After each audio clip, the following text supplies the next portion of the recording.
ఇవాళ కాకరకాయతోని మంచి రెసిపీ చూసుకున్నాము. 10 days అయినా నిల్వ ఉంటుంది.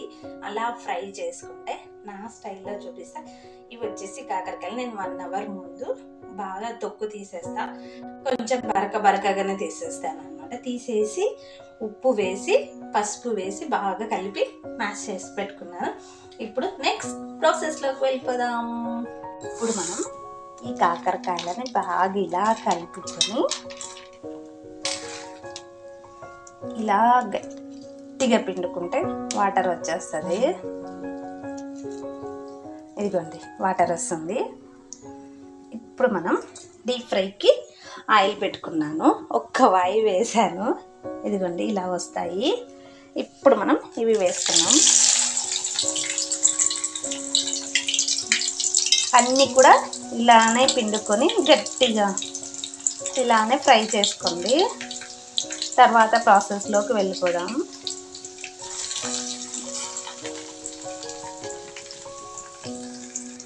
ఆయిల్ నేను కొద్దిగానే వేసాను, ఎందుకంటే సేదైపోతుంది కదా. మనం ఏ దాంట్లోకి వేసినా కూడా సేదవుతుంది. మనం పోపులకి ఏంటికి వేసినా కూడా ఈ ఆయిలే తగ్గిపోయే కొద్దీ కొంచెం ఆయిల్ క్వాంటిటీ పెంచుతాను.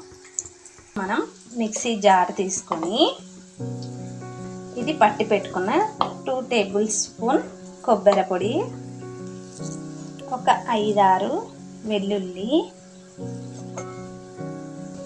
1 teaspoon జీలకర్ర, మీరు రుచికి సరిపడ్డ కారం, నేనైతే ఇంత వేస్తున్నానంట. కొద్దిగానే ఉప్పు, కొద్దిగా దాంట్లో ఉంటుంది కాబట్టి ఓన్లీ దీనిలోకి మసాలాకి సరిపడేంత ఉప్పు. ఈ మసాలాని మూత పెట్టి గ్రైండ్ చేసుకున్నాం. ఇవి బాగా ఫ్రై కావాలి. ఈ ప్రాసెస్ స్లోగా చేసుకుంటేనే టేస్టీగా ఉంటుందన్నమాట. అన్నీ మనకు క్రిస్పీగా రావాలి. ఇలా కొన్ని వేసుకొని మనం అన్నీ, నేను ఇప్పుడు 1/2 kg చేస్తున్నాను అన్నమాట. మీరు కేజీ చేసుకోవచ్చు, 2 kgs చేసుకోవచ్చు, కానీ ఎన్ని రోజులైనా నిల్వ ఉంటుంది అన్నమాట. బాగుంటుంది ఇది నంచుకోవడానికి. సాంబార్లోకైనా పప్పుకైనా ఏ దానికైనా 10 days 1 month వరకు కూడా నిల్వ ఉంటుంది కాబట్టి. ఇప్పుడు ఇంకా ఇవి కాస్త ఉన్నాయి.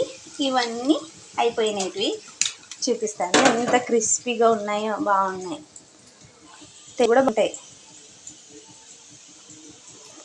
అందుకని ఇదిగోండి ఇంత అయింది మనం గ్రైండ్ చేసుకునేది. ఇది వేస్తే చాలా టేస్టీగా వస్తుండే. అన్నీ దీంట్లోనే వేసేసాం. మసాలా మొత్తం ఇదే మనకు. ఇంకొకటి చూపిస్తాం మీకు. సింపుల్ 3 టమాటాలు బాగా పిసికాను, 1 రెమ్మ చింతపండు వేసాను, ఇంకా జీలకర్ర ఎల్లిపాయ కొట్టేసుకున్నాను. కొద్దిగా మనకు బాగా ఉడకబట్టిన తర్వాత వేసేసుకుందాం అన్నీ. ఇది సింపుల్ రసం అన్నమాట, తొందరగా అయిపోయి 5 minutes అయింది. ఇది నేను ఇంట్లో చేసుకున్న రసం. సాంబార్ సపరేట్ వేసుకుంటా, దానికి సర్వ్ చేసుకుంటా, ఇంకా అవసరం ఇటు వేసేసుకుంటే చాలా అన్నమాట. చాలా బాగుంటుంది. బాగా ఉడికిన తర్వాత పోపు పెట్టేసుకోవడమే. ఇప్పుడు మనం ఇది రసానికి పోపు పెట్టుకున్నాం.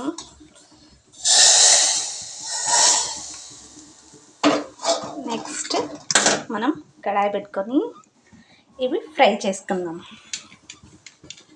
ఇది కాకరకాయ ఆయిల్ అన్నమాట.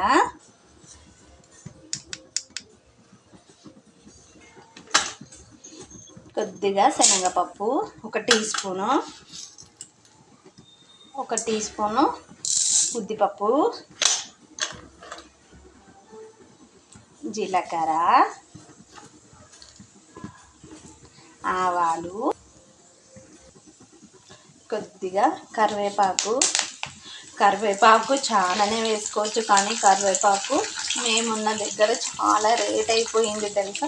5 rupees ఖచ్చితంగా ఇవ్వడమే లేదు. 10 rupees కూడా చిన్న రెమ్మ ఇస్తున్నారు. నిమ్మకాయలు అట్లనే రేట్ అయిపోయినాయి. కరివేపాకు రేట్ అయ్యింది. పొమ్మపో ఎవరిస్తారు 5 రూపాయలకి 10 రూపాయలకని అంటున్నారు తెలుసా. పోపు హీట్ అయ్యింది. ఇప్పుడు మనం గ్రైండ్ చేసి పెట్టుకున్న మసాలా,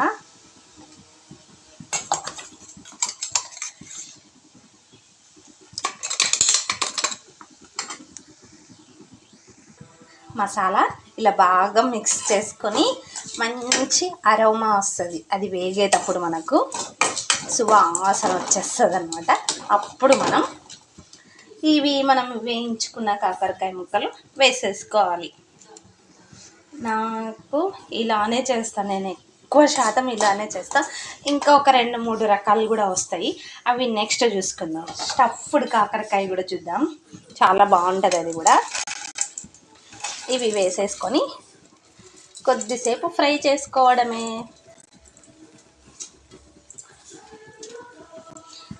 ఇప్పుడు మంట సిమ్ములోనే పెట్టుకొని స్లోగా విరిగిపోకుండా ఇలా కలుపుకోవాలి. ఎక్కువ క్వాంటిటీ అయితే కలపడానికి ఇబ్బంది, ఇవి కొద్దిగానే ఉన్నాయి కాబట్టి బాగా తిప్పుకోవచ్చు అన్నమాట. లేదంటే ఇలా ఇలా ఇలా కుదేసుకుంటే కూడా బాగుంటుంది. ఓకే మరి, by by, love you, please subscribe.